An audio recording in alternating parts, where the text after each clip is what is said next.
안녕하세요, 채피디입니다. 오늘 이런저런 차트 같이 알아보는 시간 가져보도록 할 텐데요. 저번에 한번 올렸었고 오늘이 두 번째 시간이 되겠습니다. 관심 종목이나 추적 종목은 매일매일 올리지만 이런저런 차트는 가끔씩 올려보도록 하겠습니다. 먼저 볼 종목은 선익 시스템이라는 종목입니다. 선익 시스템은 메타버스로 많이 알려져 있고 최근에 상한가를 가는 모습이었습니다. 5월 24일에 상한가를 가고 종가를 계속 지켜줬다가 어제 살짝 깨는 모습 보여줬습니다. 크게 문제될 게 없고 오늘 고가 6.67%까지 상승되는 모습 보였고 역시 21선 지지 여부 보고 역시 이때의 종가를 지켜주는지를 좀 더 봐야 될 것 같습니다. 우리가 선익 시스템 하면 메타버스인데 한빛소프트도 메타버스로 움직이고 있죠. 이때 우리가 21선 올라탔을 때 매수를 했다면, 그래서 21선 위에서 이렇게 영망치가 나온다면 매수의 타점이 될 수가 있습니다. 이때 나오고 이날도 영망치로 나왔는데 음봉이나 단봉으로 나왔다면 충분히 매수의 관점으로 볼 수가 있겠죠. 그 이후에 여기에서 매도를 하고 다시 21선 올라오는 지금 타이밍도 어떻게 보면 매수의 타점이 아닌가 생각이 듭니다. 다음 종목은 SAMT라는 종목입니다. 역시 이 종목도 상승이 크게 나왔던 종목입니다. 5월 18일에 17.83%까지 상승을 하는 모습이었고요. 이날의 종가 3,470원 지켜주는 모습입니다. 체크를 해보겠습니다. 3,470원.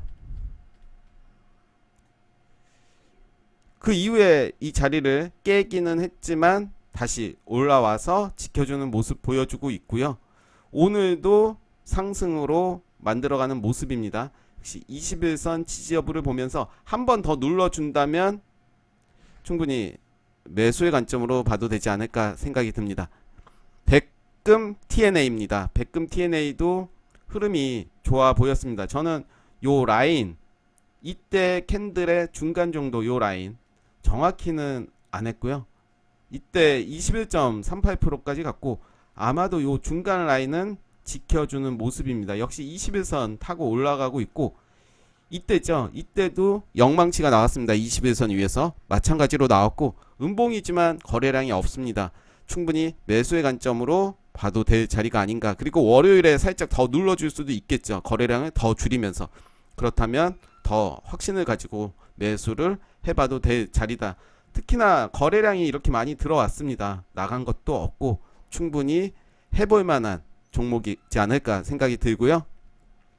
대양전기공업입니다. 역시 이날 장대 양봉이 나왔죠. 14.78%. 그러면서 이날의 시가 18,600원을 지켜주는 모습입니다. 어떻게 보면 이게 기준봉이죠. 기준 이렇게 세워서 요 밑으로는 난 빼지 않겠다라는 의도로 보입니다. 거래량이 들어오면서 앞전에 매물대를 내가 돈으로 다 샀다라고 표현을 할 수 있겠고 그 이후에 기준봉이라고 판단이 됐으면 요 라인에 걸어놨다면 매수가 됐겠죠. 그리고 더 안전하게 매수를 하려고 한다면 요 부분이 지지되고 그 상황을 보면서 충분히 매수의 관점을 찾지 않았을까 생각이 듭니다. 하림입니다. 하림 같은 경우는 어제 저도 주목을 했던 종목인데요. 이렇게 크게 장대 양봉이 나오고 그 다음날 거래량을 더 동반하면서 음봉으로 마무리가 됐습니다. 음봉이지만 가격적으로는 양봉으로 마무리가 됐습니다.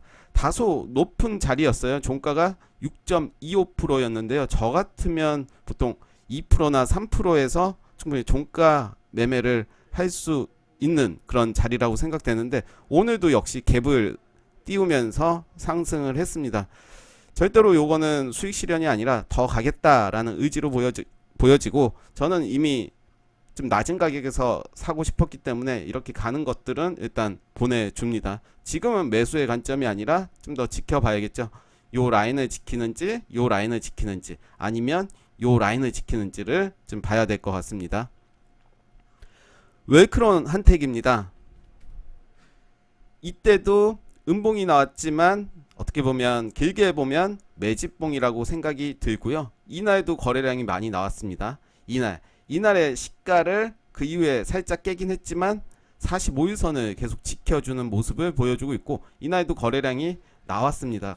그렇기 때문에 지지해준다라고 생각을 했으면 요 라인에서 분할 매수 관점으로 봐도 되지 않았을까. 그 이후에 또 거래량이 들어왔습니다.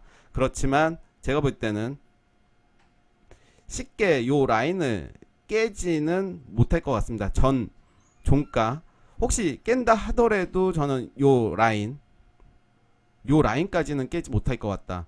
이 시가가 3,870원. 네, 체크 한번 해보겠습니다. 대략 요 정도죠. 요 정도.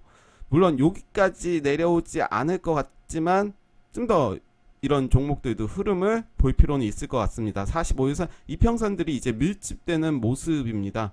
그 이후에 삼각형으로 만들고 한번 날아가지 않을까. N자형 패턴으로 갈 가능성이 높아 보이는데 역시 흐름 보겠습니다. 파워로직스도 흐름 좋습니다. 요 지금 오늘도 거래량 줄이는 모습이고요.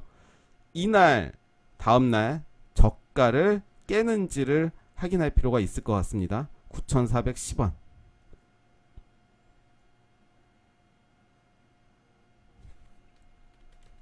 네, 9,410원을 지지해주는지를 보면서 대응을 하셔도 될 것 같고 그 이후에 계속 이 자리에서 움직인다면 충분히 보초병을 보내서 흐름을 보는 것도 좋아 보입니다. 코리아 SE도 흐름이 이날 거래량이 들어왔고 그 다음날에도 거래량이 만만치 않게 들어오는 모습 보여줬습니다. 3음봉 나왔습니다. 그렇지만 저는 이날의 시가 대략 요 정도입니다. 거래량으로 앞전 매물대를 먹어버린 거고 돌파가 된 라인이라고 볼 수 있는데요.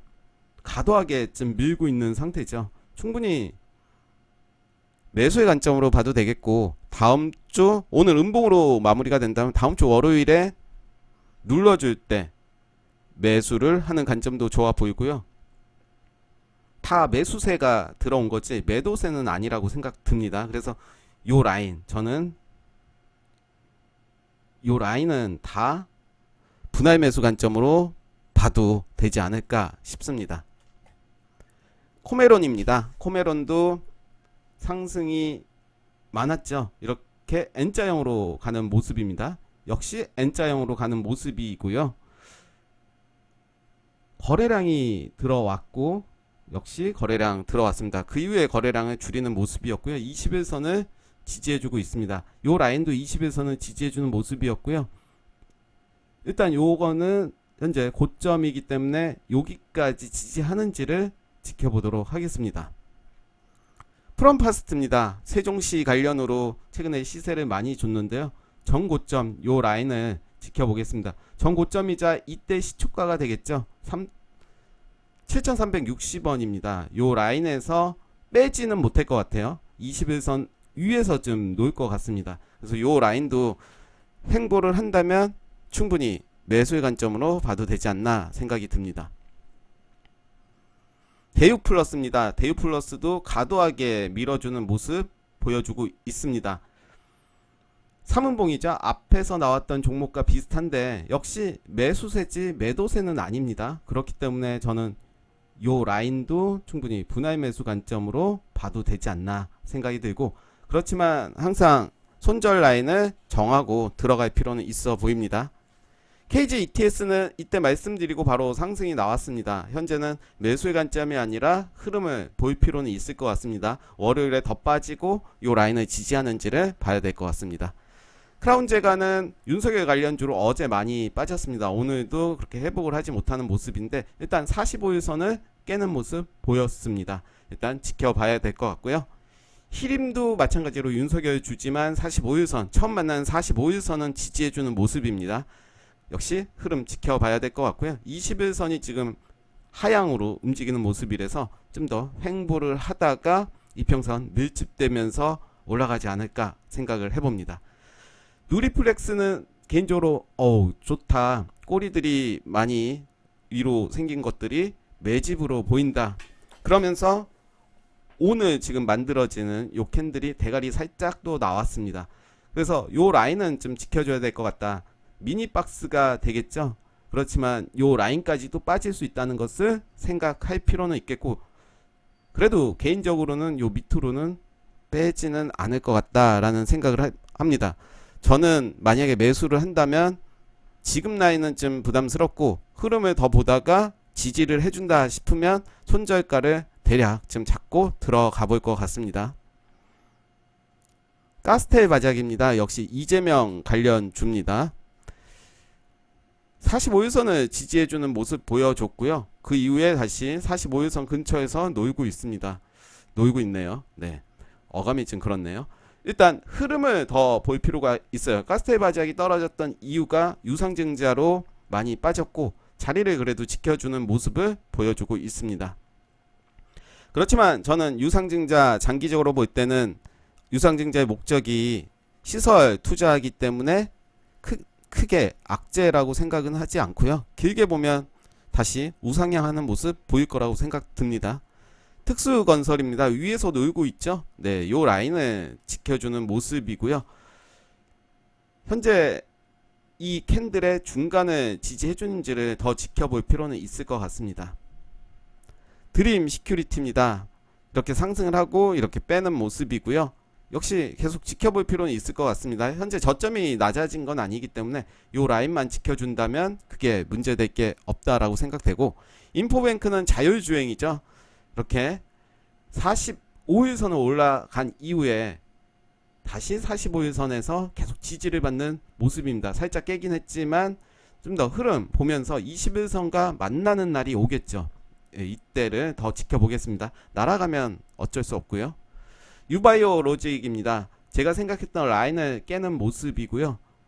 마지막 노선은 여기입니다. 여기까지 깨면 더 밑으로 하락을 할 수 있겠고, 현재 45일선을 깨는 모습입니다.